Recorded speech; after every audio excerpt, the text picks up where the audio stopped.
All right, so diving a little bit deeper into the last message, I pulled from my shamanic healing oracle, and a lot of cards came out, but it also confirmed cards from the first deck. So the first card that flew out was masculine energy, and masculine energy is connected to the solar plexus, which is yellow. It's your power center. It's where we feel worthy and deserving of things. We have healthy boundaries in place. When we are in our masculine energy, we move with inspired action. We have like that willpower to get things done and have that self discipline when we are in our healed masculine energy. And so a lot of us, especially women, suffer from solar plexus blocks. So if you have any type of stomach issues, that is an indication that you have a solar plexus block. So the energy that sits there, right, is causing dis-ease in the body, which dis-ease is defined as taking peace away. So when we can go in and bring more peace into the body by healing and by tuning into our energy, we can heal that dis-ease, right? Heal those ailments from our physical bodies. And so as a collective, we are learning this information and going to start living in, a new way. So not only is this masculine energy, but the creativity card also flew out. So that's a sacral chakra. So our sacral chakra for women is where we hold, I feel like, our power, because we are divine feminines who birth creations, right? We birth things. Anything that you give a divine feminine, she is going to multiply, right? It's like that saying, like, you give her food, she makes you a meal. You give her a house, she makes you a home. And so for divine feminines, it's like we have been suppressed for a very long time. We see a lot of blocks in our solar plexus, which is yellow, and our sacral, which is orange. And our sacral chakra is not only our creativity center, but it also stores and holds things from past life trauma, generational trauma, childhood trauma. It's where we store relationships. It's where sexual energy is stored.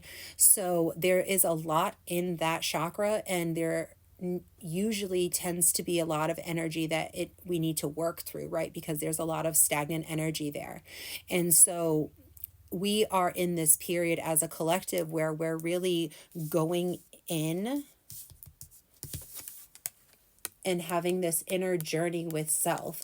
It's like we're waking up and realizing, oh, this isn't what life is supposed to feel like, right? It's not supposed to be this way. It's not supposed to be this hard. We're not supposed to be working to survive, right? And so we're really starting to go within and really start to question a lot of things. And during this retreat time, it's really starting to give us a lot of information about changes that need to happen, right? And these changes are going to start within us. But as we start to change, the beautiful thing about energy, right? Because we are all one, we are all interconnected, is that when we go in and we do the work, that energy is amplified out into the collective. So not only are you doing the work, but now it's like you're also encouraging the people around you to go within and do that work also. And it's like major transformation is going on. It's like when we think about the very hungry caterpillar, right? It's like the caterpillar is us moving through life, collecting life experiences, right? And then there's this period of us waking up and realizing and starting to question and analyze what we've been taught, what we've been told, how things are, the systems that are in place.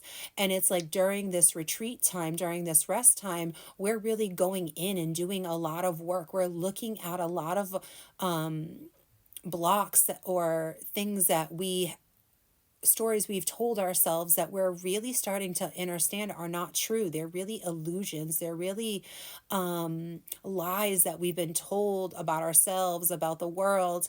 And now that we're going within and doing this work, it's like the transformation is happening. It's like we are just about ready to come out of this chrysalis. And if you've ever watched a caterpillar move to a butterfly, it's like when the butterfly first comes out, not only does the butterfly need a little bit of time for its wings to dry before it flies away, but the beautiful thing is that a butterfly can never see its wings, right? So it doesn't even know that it's transformed into this beautiful, beautiful creature. And so, like, this is what's happening within you, within the collective, and it's all part of divine timing. It's like we are moving into the age of Aquarius, and during this time, it's like we are really starting to remember that we are all one, we are all interconnected, that everything outside of us is a mirror, is a reflection for something for us to see so that we can work through and become like the best versions of ourselves, right?